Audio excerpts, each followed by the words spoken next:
Salut les filles, c'est Cynthia Kenville. Aujourd'hui, je voulais parler de notre rôle en tant que conseillère beauté pour les produits uniques. Pourquoi conseillère beauté plutôt que vendeuse, maquilleuse, etc.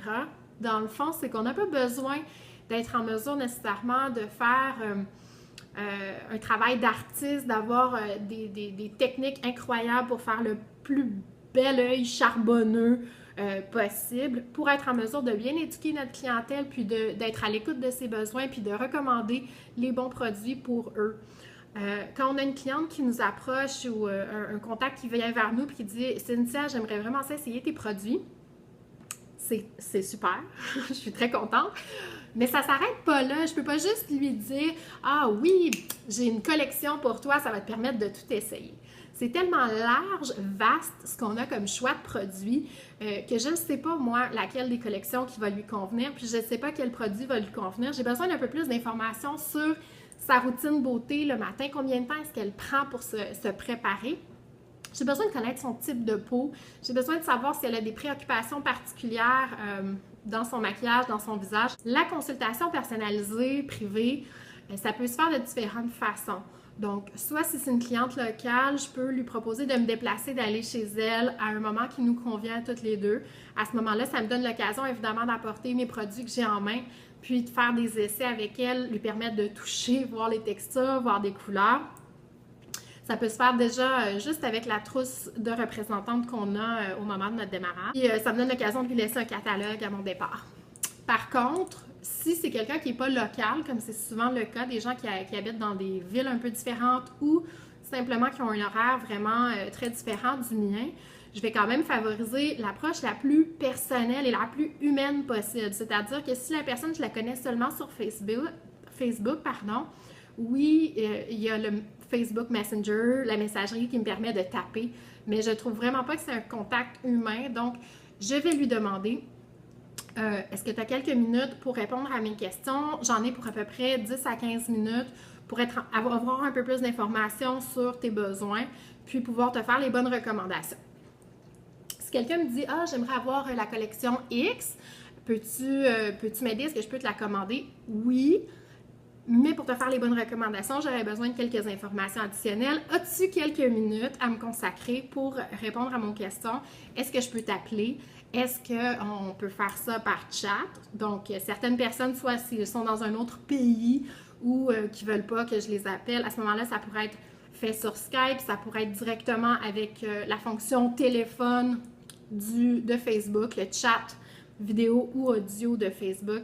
Il y a mille et une façons de le faire, mais le plus on va être personnel, le plus la personne va entendre soit ma voix, soit va me voir, ça permet d'échanger d'une façon un peu plus humaine et directe, puis ça laisse une impression qu'on se connaît, puis on développe notre relation, puis on développe notre sentiment de confiance aussi.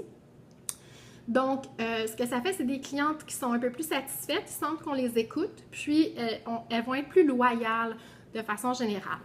Donc, une fois qu'on a cédulé, qu'on a débuté la consultation, les questions les plus importantes à poser, la première, c'est quel est votre type de peau? Donc ça, vous pouvez l'écrire, là, quel est votre type de peau? Et si la personne, c'est souvent le cas, ne sait pas quel est son type de peau, c'est à nous de le diagnostiquer. Et là, je vous vois venir, mais Cynthia, j'ai jamais travaillé dans l'industrie des cosmétiques auparavant. Moi non plus, vous n'êtes pas la seule. C'est souvent le cas, donc ça n'a pas besoin d'être compliqué. Pour faire un diagnostic sur le type de peau, il y a mille et une façons de le savoir, mais une façon toute simple, c'est de lui demander au moment où tu sors de la douche, au moment où vous sortez de la douche, est-ce que votre peau semble glissante ou est-ce qu'elle a tendance à craquer puis vous vous sentez un peu comme une statue? Donc ça va nous permettre d'éliminer les extrêmes. Si sa peau déjà est glissante, on sent bien que c'est probablement quelqu'un qui a un type de peau grasse. Si c'est quelqu'un qui sent que, mon Dieu, sa peau est sèche et devient très raide, c'est quelqu'un à ce moment-là qui va avoir un type de peau sèche. Et toutes celles qui vont nous répondre « Ah non, c'est quand même confortable, j'ai pas ce sentiment-là », probablement que c'est quelqu'un avec une peau soit normale ou mixte. Donc, les peaux mixtes, en passant, c'est quelqu'un qui a un type de peau normal, donc sans problème apparent, puis qui a la zone de T ici qui va avoir une tendance à être un petit peu plus grasse. Donc, on connaît son type de peau. Tout de suite, on peut enchaîner avec des propositions, des recommandations au niveau des soins du visage. Pourquoi on commence par les soins du visage? Parce que nos soins du visage sont vraiment extraordinaires. Moucteur a fait un job de bro, puis on devrait en vendre plus. Pourquoi on n'en vend pas plus que ça présentement? Parce que c'est des produits qui sont difficiles à montrer, c'est pas des produits qui sont visuels puis qu'on peut facilement montrer par vidéo ou photo sur Facebook. Donc, c'est en partie pour ça qu'ils sont un peu méconnus, mais c'est notre travail à titre de conseillère d'en parler, puis de faire nos recommandations aux femmes qui nous demandent en fait une consultation. Donc, par exemple, quelqu'un qui nous a dit qu'elle a un type de peau sèche, qu'on va lui lister chacun des produits qui pourraient l'aider et de quelle façon ce produit-là va l'aider. Les lingettes de soins du visage Shine, qui sont aussi démaquillantes en même temps, contiennent du jojoba, de l'huile de tournesol, de l'huile d'olive, de la vitamine E, du romarin. C'est des ingrédients qui ont des propriétés qui sont très, très hydratantes et calmantes. Donc, c'est sûr que d'utiliser ça le soir, ça laisse un résidu qui est très nourrissant pour la peau pendant toute la nuit. Ça va beaucoup aider les gens qui ont la peau sèche. Ensuite, je peux lui proposer comme nettoyant Illuminate Clean. Encore une fois, lui expliquer le pourquoi Illuminate Clean est vraiment conçu pour les peaux normales à sèche. Je vais lui recommander l'eau de rose, par exemple, parce que si elle a une peau sèche, possiblement sensible, ça se peut qu'elle ait des rougeurs ou une certaine sensibilité à d'autres produits. Ça va avoir des propriétés apaisantes, calmantes, donc ça va faire diminuer les rougeurs normales sur une peau qui est délicate ou sensible. Ensuite, la crème divine avec le sérum Uplift. Encore là, c'est deux produits qui sont fortement recommandés. Leur principale propriété, c'est de nourrir la peau, de l'hydrater. C'est certain que c'est un must pour les types de peau sèche. En combinant les deux, ça nous permet d'avoir une crème qui est encore plus hydratante. Donc, c'est deux produits qui travaillent bien ensemble pour les peaux sèches. Puis, aussi parce que les peaux sèches ont tendance à être plus prédisposées aux rides. Puis, le sérum Uplift va vraiment être spécialisé pour ça, pour prévenir les rides, puis pour dissiper les ridules qui sont présentes déjà. Donc, première des choses, on connaît son type de peau, on va lui faire des recommandations sur les produits du soin du visage. Par la suite, on continue, on enchaîne avec les fonds de teint qui sont appropriés pour elle ou qui vont lui donner les meilleurs résultats possibles. Puis par la suite, on va pouvoir parler des couleurs, donc tout ce qui est produit pour les lèvres, pour les yeux, ce qui est plus décoratif et moins soin. Donc, c'est les trois grandes catégories que moi, je fais dans cet ordre-là habituellement.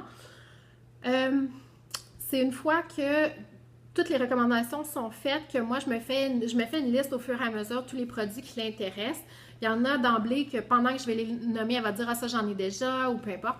Donc, ceux-là, je les additionne pas. Mais tous ceux qui l'intéressaient, qui seraient intéressants pour elle, je vais additionner les prix au fur et à mesure. Puis, je lui ai donné aucun prix encore. Donc, à la fin, je vais lui nommer le prix total de tout ce qui l'intéressait comme produit. Je lui demande de valider tous les produits qui l'intéressaient là-dedans, ceux qui représentent un besoin pour elle.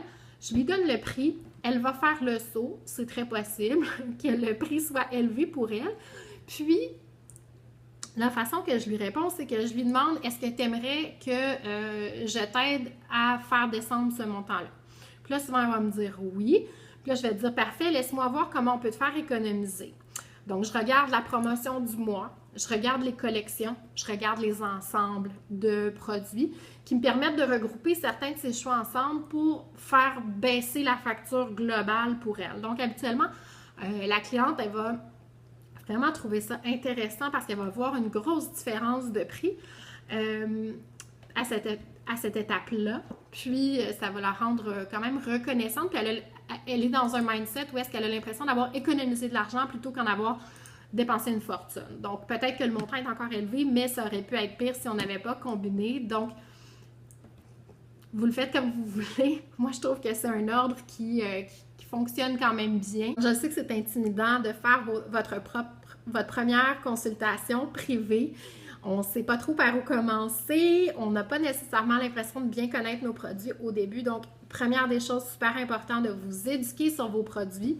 Mais aussi, si vous pouvez, la pratique, ça joue pour beaucoup au niveau de la confiance en nous. Donc, si vous voulez vous pratiquer avec vos sœurs uniques, avec d'autres filles de l'équipe, vous pouvez même faire l'exercice, céduler un moment avec votre marraine ou une de vos leaders pour qu'elle valide vos recommandations, pour que vous puissiez vous pratiquer à donner des recommandations puis faire un diagnostic sur quelqu'un avec qui vous travaillez avant de faire des diagnostics clientes.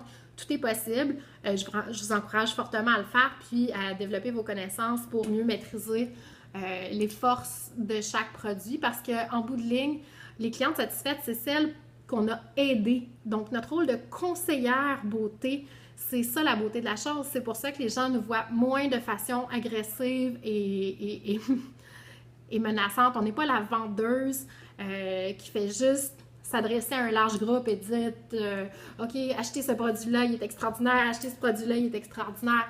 Quand on rentre en relation avec une personne, en consultation avec une personne de façon privée et qu'on pose des questions et qu'on écoute les réponses, ça nous permet vraiment d'identifier quelles sont les priorités de cette personne-là, quelles sont ses préoccupations par rapport à son visage, par rapport à sa peau.